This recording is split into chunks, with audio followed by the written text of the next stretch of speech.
السلام الله أكبر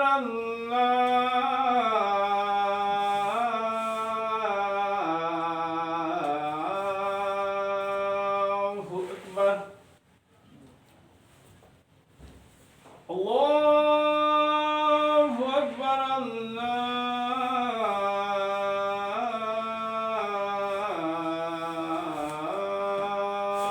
الله أكبر أشهد أن لا إله إلا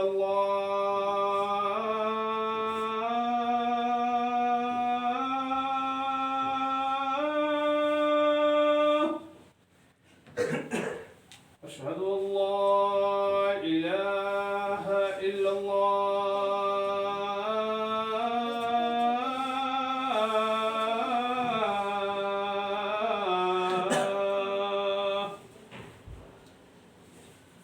أشهد أن محمدا رسول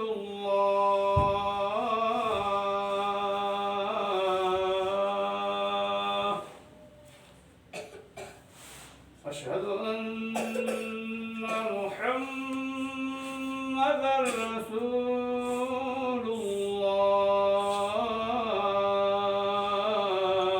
الله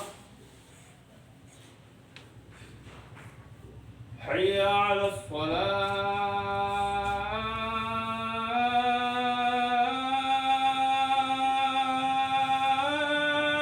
الصلاة حي على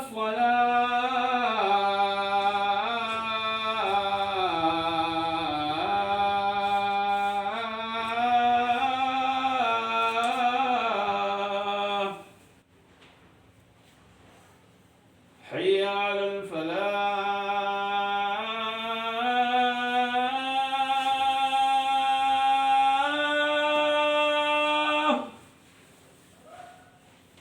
حي على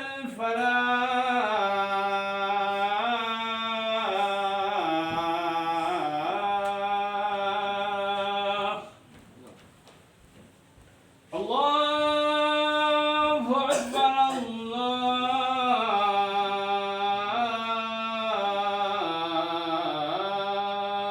الله أكبر لا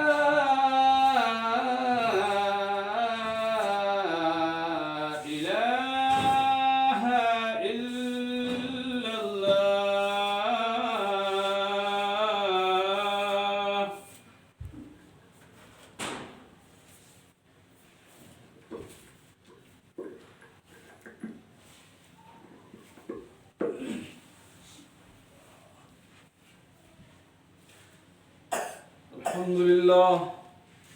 الحمد لله نحمده ونصلي على رسوله الكريم أما بعد فإن خير الحديث كتاب الله وخير الهدي هدي محمد صلى الله عليه وسلم وشر الأمور محدثاتها وكل محدثة بدعة وكل بدعة ضلالة وكل ضلالة في النار وقال الله تعالى في مقامه المجيد والفرقان الحميد والقرآن المجيد قاف بل عجبوا أن جاءهم منذر منهم فقال الكافرون هذا شيء عجيب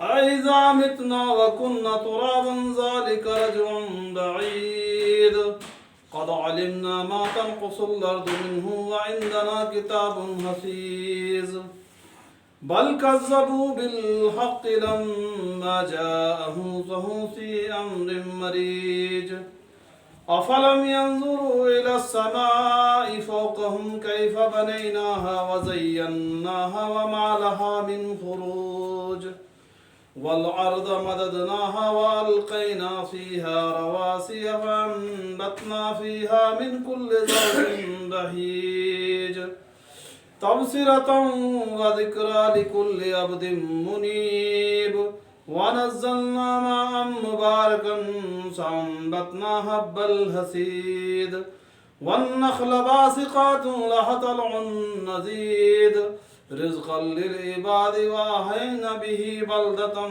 ميتا كذلك الخروج كذبت قبلهم قوم نوح وأصحاب الرس وثمود وعاد وفرعون وإخوان لوط وأصحاب الأيكة وقوم تبع كل كذب الرسل فحق وعيد أفعينا بالخلق الأول بل هم في لبس من خلق جديد بارك الله في القرآن العظيم إنه جواد ملك بر رؤوف رحيم.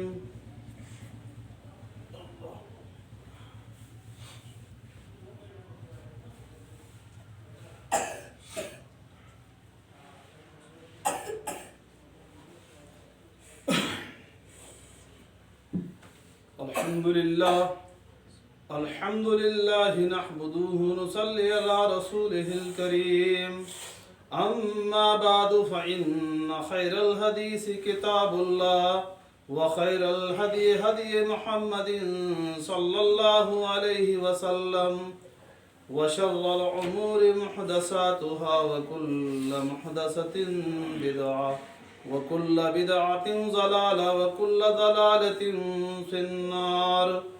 وقال الله تعالى في مقامه المجيد والفرقان الحميد وإذ قال لقمان لأبيه وهو يعظه يا بني لا تشرك بالله إن الشرك لظلم عظيم.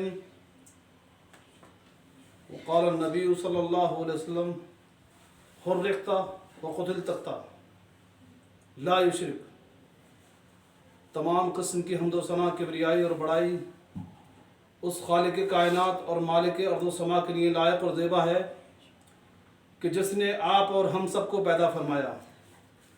بیش بہا درود و سلام ہو اس ہستی مقدسہ مطہرہ پر کہ جن کا نام نامی اسم گرامی حضرت محمد الرسول اللہ صلی اللہ علیہ وسلم ہے، کہ جن کو اللہ رب العزت نے تمام بنی نوع انسان کے لیے رشد و ہدایت کا سرچشمہ بنا کر اس دار فانی کے اندر نبی اور رسول بنا کر بھیجا. تمام انبیاء علیہ السلام کی جماعت پر اللہ کی بیش بہا رحمتیں برکتیں نازل ہوں، خصوصاً نبی آخر زماں جناب محمد رسول اللہ صلی اللہ علیہ وسلم پر اور آپ کے اصحاب پر اور آپ کی آل پر اور تمام مومنین مرد اور مومنین عورتوں پر جو اس دنیا کے اندر موجود ہیں اور جو اس دنیا سے جا چکے ہیں، سب پر اللہ کی رحمتیں اور برکتیں نازل ہوں. خطبہ مسنونہ کے بعد جو میں نے جس آیت کا انتخاب آج کیا ہے وہ سورہ لقمان سورہ نمبر 31 اور آیت نمبر 13، کہ جس کے اندر لقمان علیہ السلام اپنے بیٹے کو نصیحت فرماتے ہیں. ہم یہ دیکھتے ہیں کہ اللہ رب العزت نے قرآن کے اندر جا بجا کچھ ایسے لوگوں کا تذکرہ بھی کیا ہے کہ جو نہ نبی تھے اور نہ رسول تھے. انہی میں سے لقمان علیہ السلام ایسے شخص ہیں کہ اللہ تبارک و تعالیٰ کو ان کی چند باتیں اتنی پسند آئیں کہ ان کے نام پر ہی سورہ لقمان کو نازل کر دیا. اور وہ نصیحت کیا تھی؟ وہ نصیحت لقمان علیہ السلام جو اپنے بیٹوں کو کر رہے ہیں، وہ نصیحت دنیاوی متاع اور مال حاصل کرنے کی بنیاد پر نہیں تھی، بلکہ لقمان علیہ السلام نے جو نصیحت اپنے بیٹوں کو کی وہ اللہ رب العزت کو اتنی پسند آئی کہ اللہ رب العزت نے اس نصیحت کو جو ہے لقمان علیہ السلام کی، جو آپ نے اپنے بیٹوں کو کی، رہتی دنیا تک کے لیے لوگوں کے لیے ہدایت کا ایک منبع بنا دیا. لقمان علیہ السلام اپنے بیٹے کو نصیحت کرتے ہوئے کہتے ہیں، اے میرے بیٹے،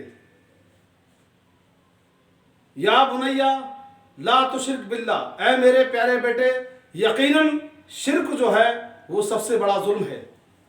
یا بنیا لا تشرک باللہ ان الشرک لظلم عظیم. اور اس کے بعد میں کہتے ہیں یقیناً شرک جو ہے وہ سب سے بڑا ظلم ہے. حدیث میں آتا ہے نبی کریم صلی اللہ علیہ وسلم نے ارشاد فرمایا کہ تجھے جلا دیا جائے یا تیرے ٹکڑے کر دیے جائیں لیکن تو اللہ رب العزت کے ساتھ میں شرک نہ کرنا. تو شرک میرے عزیزوں اتنا بڑا گناہ اور اتنا بڑا جرم ہے اللہ رب العزت کی نگاہ میں کہ اللہ تبارک و تعالیٰ کی ہاں اس کے ماں سوا جس گناہ کی بھی ہو چاہے تو اللہ رب العزت اس کو معاف کر سکتا ہے یا جہنم میں ڈالنے کے بعد میں اس کی سزا مکمل ہو جائے اس کے بعد میں اس کو جنت میں ڈال سکتا ہے.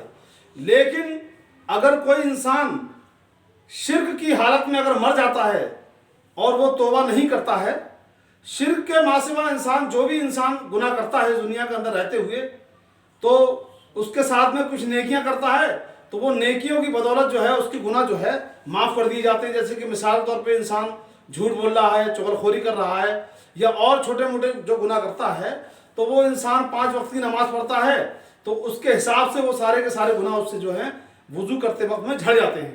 لیکن شرک ایک ایسا گناہ ہے کہ جو بغیر توبہ کے معاف نہیں ہوتا. اور دوسری کنڈیشن یہ ہے کہ انسان جب شرک سے توبہ کر لے تو اس کے بعد میں یہ عہد کر لے کہ اے اللہ رب العزت اب میں جو ہوں تیرے ساتھ میں کسی کو شریک نہیں ٹھہراؤں گا، تب جو ہے اس کی توبہ جو ہے توبہ مانی جائے گی. اور قرآن کے اندر بھی اللہ تبارک و تعالیٰ نے جو سب سے ہائیسٹ کوالٹی کی جو توبہ ہے اس کا ذکر یہ کیا ہے کہ تم توبہ توبۃ نصوحا، ایسی توبہ کرو کہ اس کے بعد میں پھر اس گناہ کے قریب بھی نہ بھٹکو. ایسا نہیں کہ آج ہم نے توبہ کر لی کل پھر وہی گناہ کر رہے ہیں، پرسوں ہم نے توبہ کری چوتھے دن پھر اسی گناہ پہ لگ گئے. تو یہ توبہ جو ہے توبہ نہیں ہے، بلکہ ایسی توبہ کو اللہ کے نبی جناب محمد رسول اللہ صلی اللہ علیہ وسلم نے اللہ کے ساتھ میں مذاق کرنے کو جو ہے مذاق کرنا کہا ہے. اب آپ خود سوچئے کہ انسان اگر انسان کے ساتھ میں مذاق کرے، چلو ایک بار چل جائے 2 بار چل جائے، لیکن پھر بندہ بزن ہو کے یہی کہتا ہے کہ تو یار ہر وقت جو ہے یہی بات کرتا ہے، پھر اس سے مکر جاتا ہے. تو بھائی جو انسان اللہ رب العزت کے ساتھ میں اللہ رب العزت کی ذات کے ساتھ میں جو ہے اللہ کے ساتھ میں جو ہے مذاق کرتا ہے تو اس کا معاملہ کتنا خطرناک ہے. یعنی کہ یہاں سے ہمیں یہ تعلیم لینی چاہیے کہ جس گناہ سے ہم رک جائیں، تائب ہو جائیں، پھر جو ہے ہمیں اس گناہ کے قریب میں نہیں بھٹکنا چاہیے. اور شرک تو اتنا بڑا عظیم گناہ ہے کہ اللہ تبارک و تعالیٰ نے قرآن کریم کے اندر ارشاد فرمایا وَمَن يُشْرِكْ بِاللَّهِ فَقَدْ حَرَّمَ اللَّهُ عَلَيْهِمُ الْجَنَّةَ وَمَأْوَاهُ النَّارُ خَالِدِينَ فِيهَا مِنَ الْأَنصَارِ. یعنی وَمَن يُشْرِكْ بِاللَّهِ یقیناً شرک جو ہے وہ سب سے بڑا گناہ ہے. وَمَن يُشْرِكْ بِاللَّهِ فَقَدْ حَرَّمَ اللَّهُ عَلَيْهِمُ الْجَنَّةَ، اور ہم نے مشرک پر جو ہے جنت کو جو ہے حرام کر دیا ہے. وَمَأْوَاهُ النَّارُ خَالِدِينَ فِيهَا مِنَ الْأَنصَارِ، اور ان لوگوں کا ٹھکانہ صرف جہنم ہے. تو آج ہمیں اپنے معاشرے پر اپنے ارد گرد یہ دیکھنا چاہیے کہ کون سے لوگ جو ہیں شرک کے اندر ملوث ہے.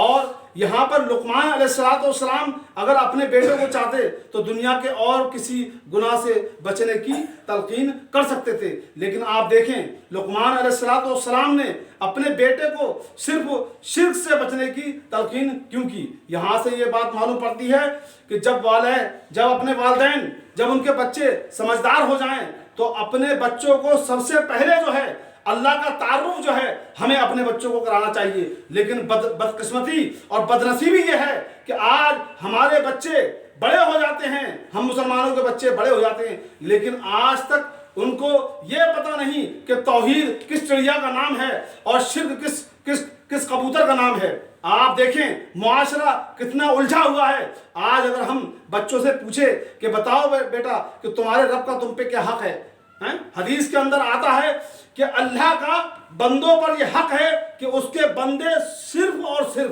اس ہی کی عبادت کریں، اس کے ساتھ میں کسی کو شریک نہ کرتے ہوئے. اور پھر بندوں کا رب پر یہ حق ہے کہ اللہ تعالیٰ ان کو جو ہے اس کنڈیشن میں پھر عذاب نہ دے. پھر جنت کے اندر داخل کر دے۔ یہ اللہ کا بندوں پر اور بندوں کا اللہ پر یہ حق ہے۔ لیکن بدقسمتی دیکھیں، آج ہمارے یہاں پر مدارس میں دیکھ لیں آپ، تمام دنیا بھر کی جو ہے تعلیمیں دی جاتی ہیں، لوگ جو ہے در بدر بھٹک رہے ہیں جماعت لے کے، لیکن جب ان سے بھائی یہ کہا جائے میرے عزیز کہ آپ کس چیز کی جو ہے تعلیم دے رہے ہیں، تو وہاں پر 0 سناٹا ہے۔ اور آپ یہ دیکھیں، شرک ایک ایسا گناہ ہے کہ سورہ انبیاء کے اندر غالباً 18 سے لے کے 19 انبیاء علیہ السلام کا تذکرہ کرنے کے بعد اور سب سے آخر میں نبی کریم جناب محمد رسول اللہ صلی اللہ علیہ وسلم کا تذکرہ کرنے کے بعد میں اللہ تبارک و تعالیٰ کہتا ہے کہ اے نبی، آپ کی طرف اور آپ سے پہلے تمام انبیاء علیہ السلام کی طرف یہ وہی بھیجی گئی ہے کہ ان میں سے اگر ایک انبیاء بھی، ایک پیغمبر بھی اگر ہمارے ساتھ میں شرک کرتا تو ہم اس کے سارے اعمال برباد کر دیتے اور اس کو پھر ہم سے بچانے والا کوئی بھی نہ ہوتا۔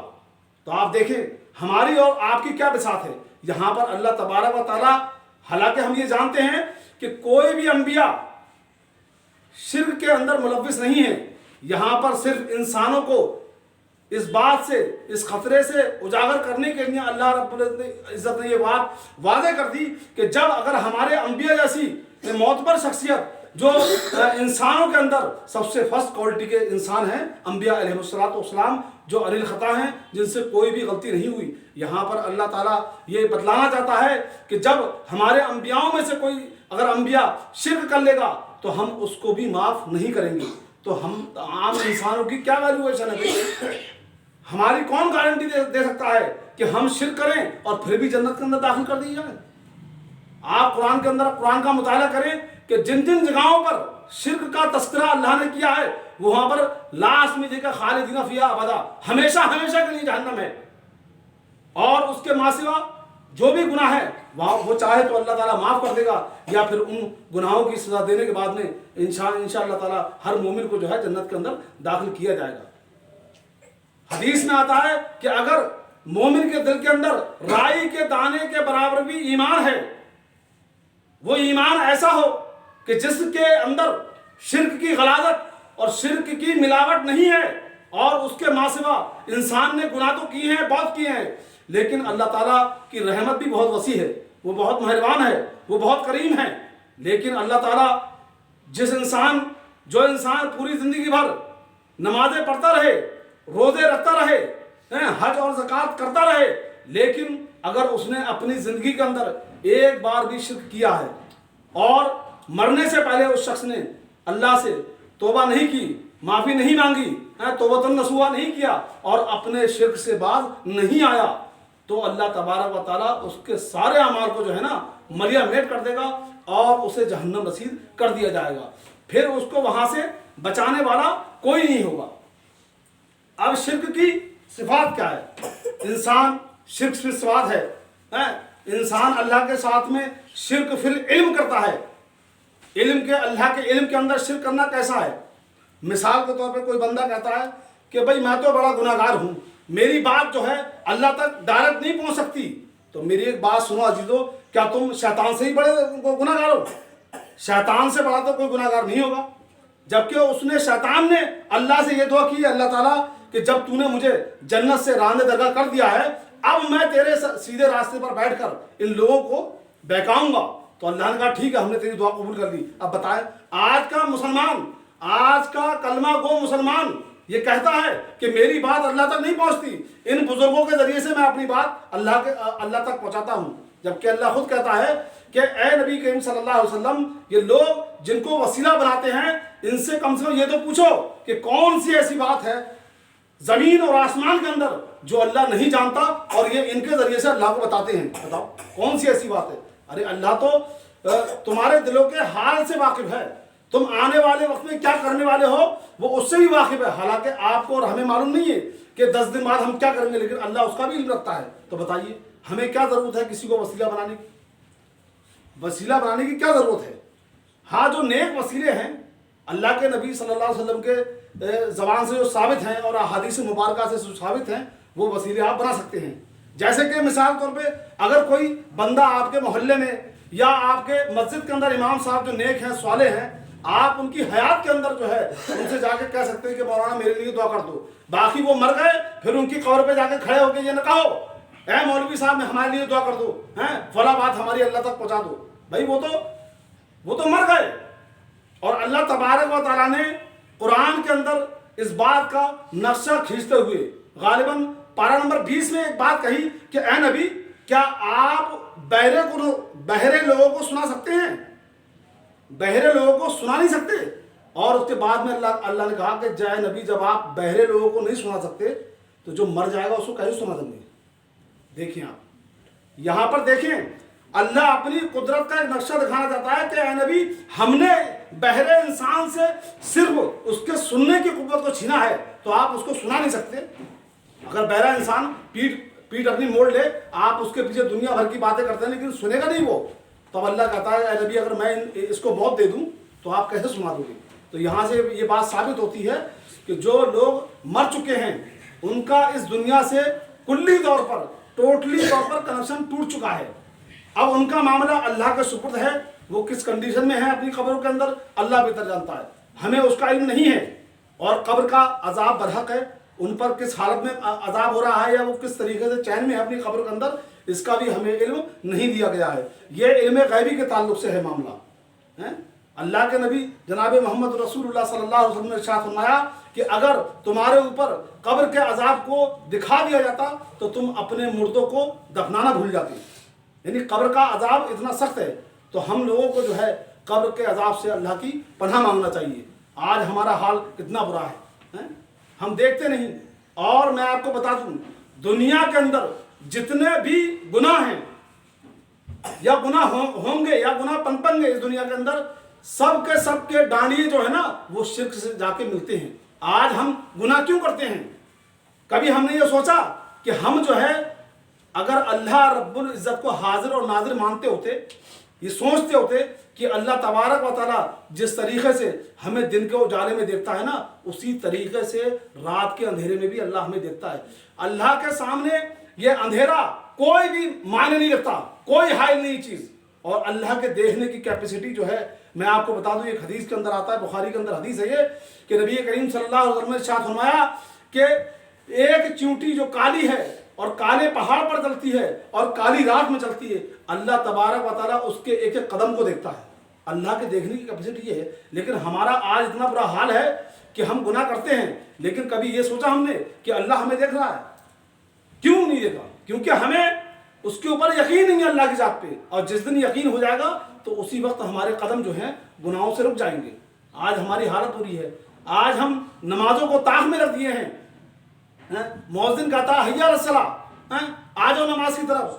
مؤذن کہتا ہے حی علی الفلاح, آ جاؤ کامیابی کی طرف. لیکن بندہ کیا کہتا ہے, نہیں کامیابی تو میری فیکٹری میں ہے, کامیابی میری دکان میں ہے, کامیابی میری جاب کے اندر ہے. بھائی یہ وقتی طور کی کامیابی ہے. دنیا کے اندر اللہ تبارک و تعالیٰ نے حلال طریقے سے روزی کمانے کو کبھی بھی منع نہیں کیا ہے. آپ حلال طریقے سے پیسہ کمائیں, اچھے اچھے مکانات بنائیں, اچھی اچھی گاڑیوں میں بیٹھیں, اللہ نے کہیں پر بھی منع نہیں کیا. لیکن آپ کی کوئی بھی چیز اللہ تبارک و تعالیٰ کے حکم کے بیچ میں آ جائے تو سمجھ لیجیے وہیں سے ہلاکت چالو ہے, وہیں سے جہنم کا راستہ کھل گیا آپ کے لیے. حضرت داؤد علیہ السلام کے بارے میں غالباً یہ واقعہ قرآن کے اندر مذکور ہے کہ ایک بار داؤد علیہ السلام جو ہے اپنے گھوڑوں کی پشت پر ہاتھ پھیر رہے تھے اور بڑے شوق سے ان کو جو دیکھ رہے تھے. تو اسی وقت میں جو ہے ان کے ایک وقت کی نماز قضا ہو گئی. تو انہوں نے ایک وقت کی نماز قضا ہونے کے غصے میں جو ہے ان سارے کے سارے گھوڑوں کی گردنوں پر چھری پھیر دی, سب کو ذبح کر دیا. اور یہ کہا کہ میں اس چیز کو رکھتا ہی نہیں جو مجھے میرے رب کی یاد سے دور کر دے, غافل کر دے. اور آج ہمارا کیا حال ہے؟ آج ہمارا کیا حال ہے؟ اور آج ہم دیکھتے ہیں لوگوں کو کہ بھئی چلو کوئی بات نہیں, جماعت میں چلے گئے, اس کے آنے کے بعد میں کیا ہوتا ہے, صرف 40 دن تک ان کے اوپر جو ہے بھوت سوار رہتا ہے نماز کا. وہ تہجد بھی پڑھتے ہیں, وہ 5 وقت کی نمازیں پڑھتے ہیں, لیکن اس کے بعد میں وہی روٹ اپنا اختیار کر لیتے ہیں. بھئی اللہ کے نبی صلی اللہ علیہ وسلم نے ارشاد فرمایا کہ اللہ تبارک و تعالیٰ کو تمہارا وہ نیک عمل زیادہ پسند ہے جو کم ہو لیکن لگاتار ہو. آج ہم دیکھتے ہیں لوگوں کا حال کہ جب نماز پڑھنے میں آتے ہیں تو اشراق, تہجد, اواویل, 5 وقت کی 6 وقت کی, اور جب چھوڑتے ہیں تو 0 پہ چلے جاتے ہیں ڈائریکٹ. تو ایسا نہ کرو. ارے کم سے کم جو اللہ تبارک و تعالیٰ نے 5 وقت کی نماز جو فرض کی ہے اس کو ادا کر لو. بھائی 50 وقت کی فرض ہوئی تھی لیکن اللہ تبارک و تعالیٰ نے معاف کرتے کرتے 5 وقت کی چھوڑی ہے, لیکن ثواب وہی 50 وقت کا اللہ تبارک و تعالیٰ تم دے رہا ہے. اگر آپ 5 وقت کی نماز ادا کرتے ہیں تو اللہ تبارک و تعالیٰ تم کو, سب مومن مسلمانوں کو 50 وقت کی نماز کا ثواب دے گا. لیکن ہماری حالت تو بہت پتلی ہے.